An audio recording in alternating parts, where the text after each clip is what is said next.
with Ellie's picture, and there was 2 rocks together, like this. And I wanted to pry them apart and put her picture in between it, and just leave them.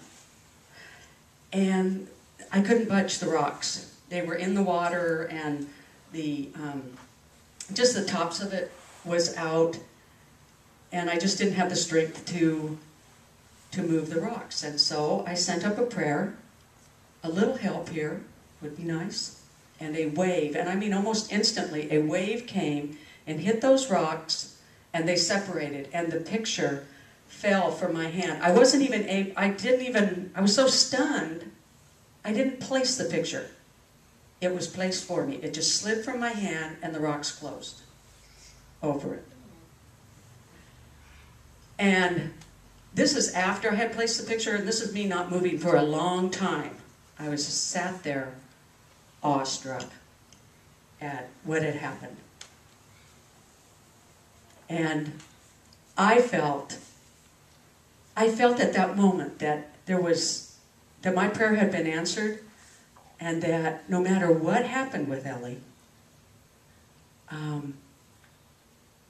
everything was okay.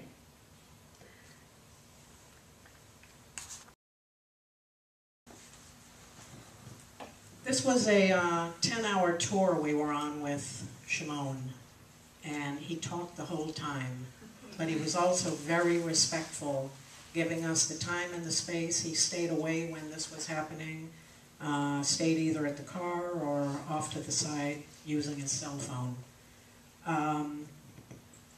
The long drive back was back to Jerusalem. It was Friday night, winding roads through the desert, Judean desert. He drove like a maniac because he had to get back for Shabbat.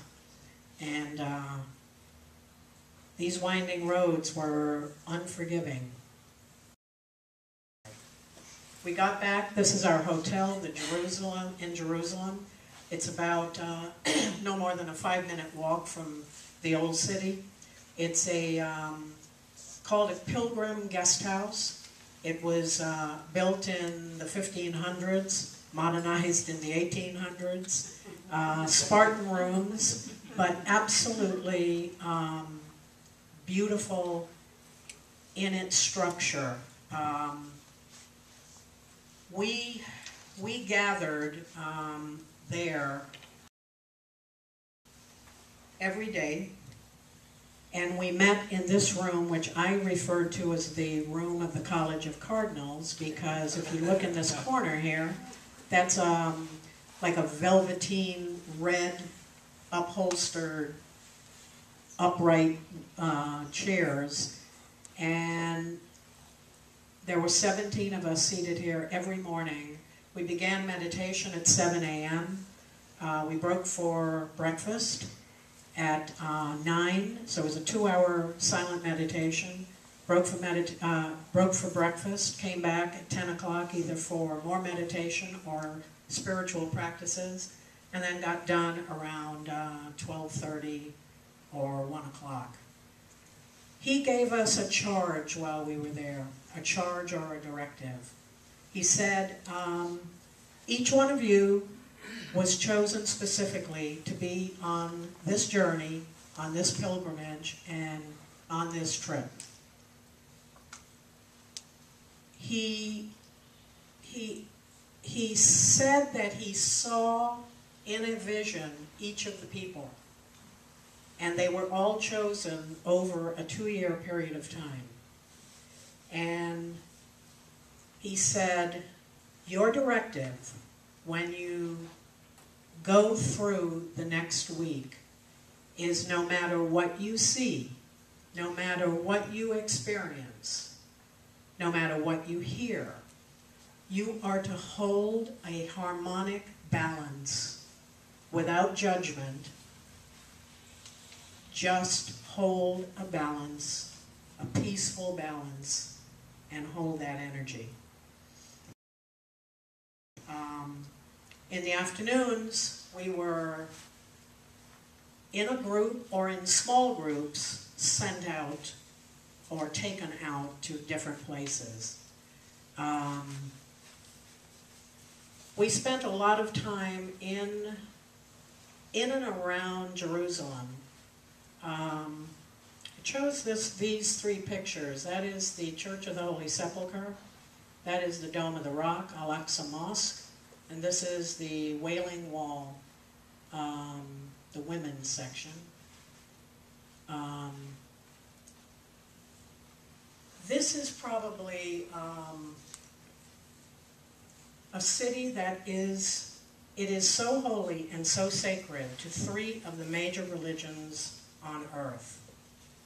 And yet, there is a clash of culture, clash of religion, clash of behavior. And there's an uneasy truce in this city at all times.